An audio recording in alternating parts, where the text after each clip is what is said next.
Okay, so today I want to talk about a golden nugget that comes from Gary Zukav.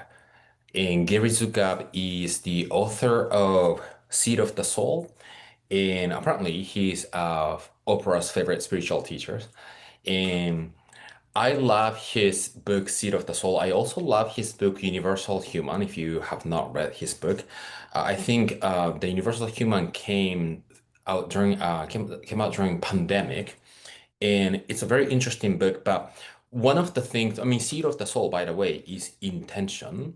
And he is one of the people that talk about how can we live from the spiritual point of view, right? He used the term, this is an art school, that we're here to learn the lesson. And he is a proponent, big proponent of teaching the world to live from this soul's perspective. And I wanted to, I read his book, and then I've been exposed to different materials that he has been presenting. And, this YouTube Golden Nuggets is about sharing different people teaching, but also to share my perspective of how I see the Golden Nuggets. And he used the term authentic power. And authentic power is the power that you can actually generate by integrating the self and the soul. And it's interesting because when I came across him talking about, I was always talking about the key to this physical life, the success of the life doesn't come from just focusing on the material gain or increase, but it also needs to come from the invisible fulfillment and a meaning that you are experiencing. And in order to accomplish that, I always use the term integration of the self and the soul. So let me just kind of define for me, the distinction between the two. So I often talk about we are spiritual being and living in this physical body.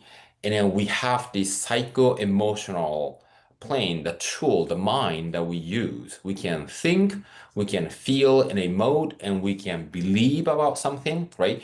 That those are the intellectual plane.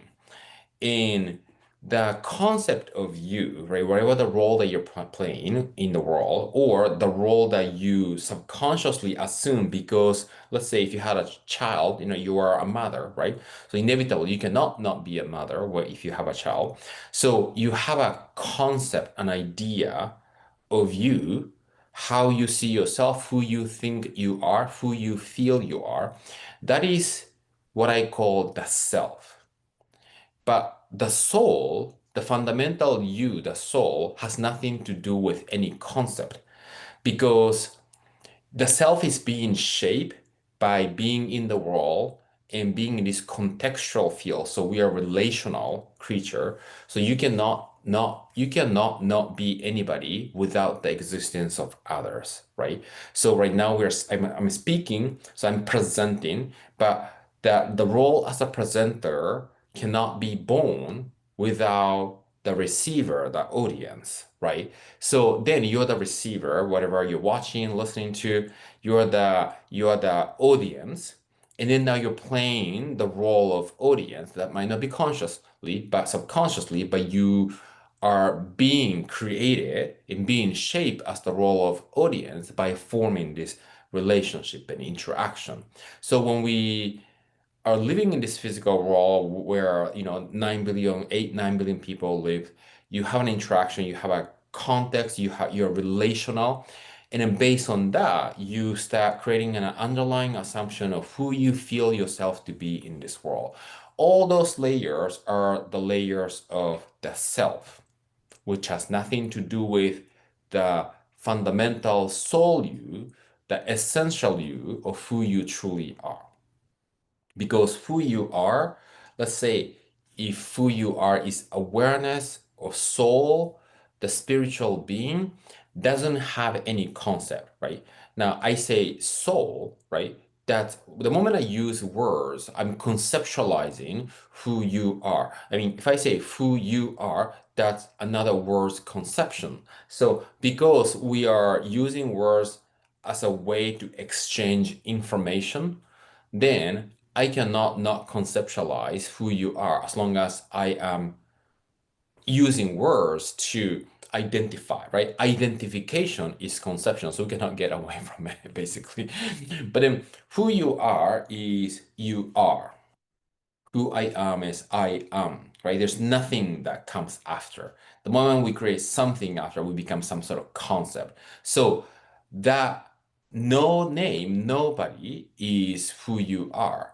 And nobody is also the whole, the expansion, the completion, the perfection that doesn't need to have anything that you need to change. That is the essence of who you are, because the essence of who you are in the spiritual dimension is in the realm of the absolute, which is different from the realm of the relative, that you need some differentiation.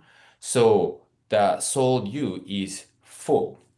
And then the soul you came here to experience the differentiation through the conception in the mind. Now, that is the self, right? Now, then the integration of that self and the soul. What does it mean to integrate, right? The self needs to lean into, the conception of you needs to lean into and learn how to experience and express the fullness of who you are, the wholeness of you, who you are. So, we often talk about, or people in general talk about, oh, I want to be happy. I want to feel freedom. I want to have peace of mind, right? All those things that we're seeking in this physical world is a place of the totality of who we are through the attainment of the feeling. Let me explain what that means. So let's say everybody wants to have something, right? You cannot not have anything or not do anything in this physical world, because the nature of 3D physical world is the realm of having and doing, right? Stuff exists, material thing exists. The space exists so we cannot move the body, right? The 3D physical world is the realm of having and doing, right? So using that having and doing, like let's say, if you have a desire in your life, right? It could be a material desire, wants to travel the world, right? Why do you want to travel the world? Because you can, you get to meet with people. And why do you want to get to meet with people? Because you can stimulate your curiosity and interest, and you can have fun and enjoy life. Okay, now then the ultimate goal is to sort of enjoy life, right? Why do you want a certain things, right? A certain car or a house or some spouse or some I don't know, business success or health. Why do you want all of those? Because we want to feel free. So the ultimate goal of having and being able to do something is for us to actually feel something, right? The feel that fulfillment, feel that satisfaction, feel that freedom, feel that love and joy. So whenever we feel something that allows us to feel expansive, that feeling that we want is actually taking us to the fullness of who we are, right? So in the spiritual talk, we talk about, okay, happiness is not something that you need to actually find. Happiness is actually who you already are. Love is not something that you need to practice loving yourself. All you want to do is to realize that you already are love, or you have always been love, right? The realization of the essence of who you are. And you integrate and match that self, the conception of you, the experience in the dimension of the self, to match that fullness of the soul is the integration of self and the soul. So why am I talking about this? Because one of the messages that Gary Zukav has that I love sharing with people is that he talks about the distinction between the external power and authentic power. And this is how I interpret his teaching.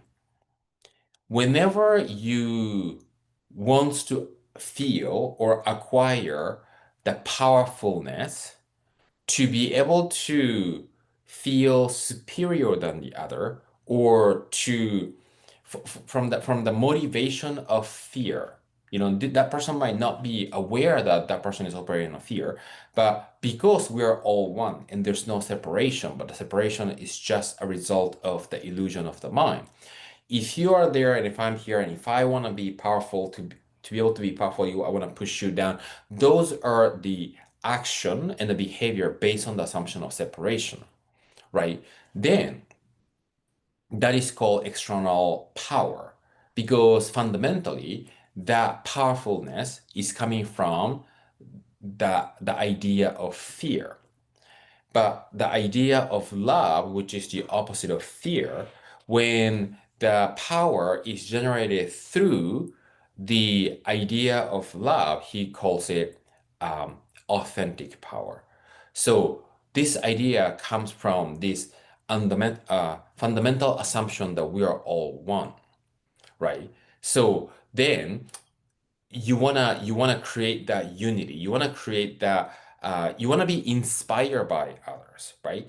This is something that, especially in this fast-growing social media, technologically advanced society, people tends to get distracted by different feeds and YouTubes like this that people, wants to be entertained and acquire knowledge.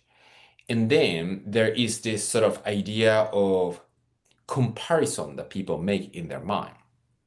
Comparison comes from the idea of fear-based motivation, therefore, is an external power. Yeah. But then if we come from the assumption that we are all one, and then we see somebody who is doing something that you desire to do, you want to be inspired by that person. So that inspiration, feeling the inspiration based on the behavior and action of somebody else, it comes from the lineage and the process of authentic power because you are being inspired, and if somebody's doing that means that you can do it as well. So, and then another thing that I want to mention to kind of finish off this topic is that if you are watching this video, you probably are aware and open to the spiritual world, and you probably might be more aware than people around you. And there might be, times where people comes at you with the energy of fear, with the survival mind. And it's a natural inclination for us humans to actually meet fear with fear. So if somebody's aggressive, we kind of feel agitated to react to that aggressiveness. But what I love about what Gary Zukav said is if somebody's coming to you with the energy of fear, and then if you become fearful and respond with the energy of fear, even though we think that we are more spiritually aware, we're not different from them. Because more spiritually aware means that we need to be able to respond with the energy of love when fear comes towards you. And that's probably one of the most important practice that we could do anywhere, everywhere, because it's easy to react to somebody who is aggressive with that feeling of survival, but then to recognize that reaction and see if you can come from rooting yourself into this spiritual being, the essence of who you are, and how can you meet from the energy of the soul is what we want to practice moment to moment, day by day. So authentic power and meeting fear with love is my interpretation of Golden Nuggets by Gary Zukav. So let me know what you took away from, what spoke to you the most. And if you have any question, feel free to comment below and I'll see you in the next video. Thank you for watching.